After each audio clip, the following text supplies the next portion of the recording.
Representatives Lee Zeldin, left, and Donovan and Peter T, all Republicans of New York, voted against the tax bill on Tuesday. Gabriella Demczuk for the New York Times ALBANY. Amid the cheers and gavel-pounding among Republicans on Tuesday at the passage of the tax bill in the House, there was a northeastern accent to the party's dissenters, with 9 lawmakers from New York and New Jersey bucking the consensus to vote no. And in almost every case, the reason for that cross-Hudson opposition came down to the assertion that their 2 states were basically being used to pay for tax cuts in the other 48. "It's unfair and it's wrong," said Peter T. the veteran Republican congressman from Long Island, one of 5 New Yorkers to give the bill a thumbs down. "You can't be financing a benefit for the rest of country at the expense of Long Island and New York." That sentiment was echoed by Mr. King's fellow Republican and Long Islander, Representative Lee Zeldin, who called the bill a geographic redistribution of wealth from so-called donor states like New York, which sends tens of billions of dollars more to Washington than it receives. And while he praised the hefty reduction in corporate taxes, he suggested that it had come on the backs of hard-working, middle-income taxpayers.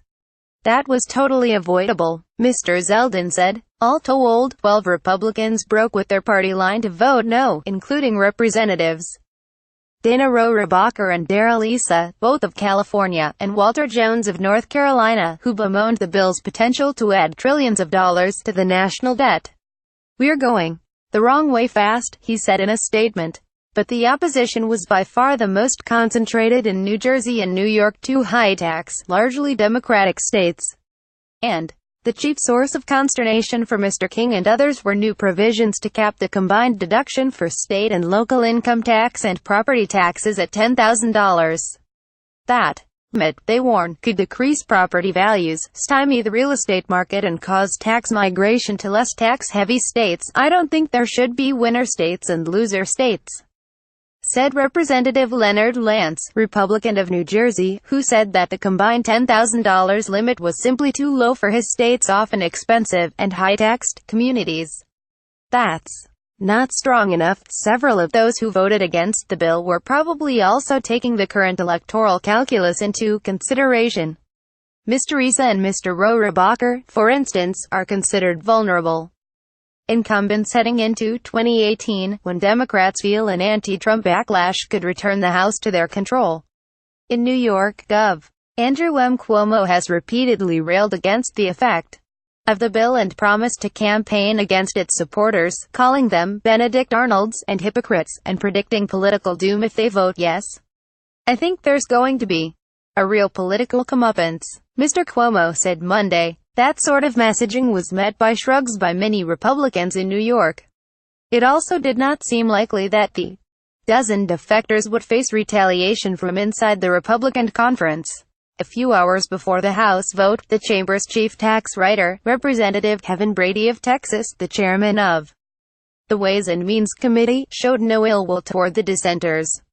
In fact, Mr. Brady said lawmakers from states where the deduction for state and local taxes is a significant issue had achieved good wins through their negotiations. Earlier proposals had included a complete elimination of the deduction for state and local income taxes, with a $10,000 cap on only property taxes. "They've been terrific," Mr. Brady said. "Whether they vote for it or not, they've done a great job staying at the table." Representative John Faso, a Republican from the Hudson Valley who voted no, agreed that the bill that passed Tuesday was better than earlier versions, but still worried that it would drive a lot of high earners out of New York and have disproportionate impact on state and local finances. But he blamed Democrats, in his state and elsewhere, for not doing more to change the bill.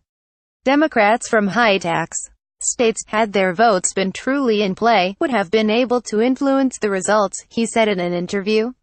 No Democrat voted for the bill, and Representative Joe Crowley of Queens, who serves as the chairman of the Democratic caucus, flatly rejected any suggestion that his party, boxed out of negotiations by the reconciliation process, owned any of its possible negative consequences, either in New York, New Jersey or nationwide. Those consequences would be profound, with a quarter of New Yorkers experiencing a tax increase, he estimated. And while he appreciated the no votes of the 5 New York Republicans, he said they still shouldered responsibility for the bill. They voted for the leadership that allowed this vote to come to the floor in the first place, Mr. Crowley said, adding, "That speaks volumes." Thomas Kaplan contributed reporting from Washington.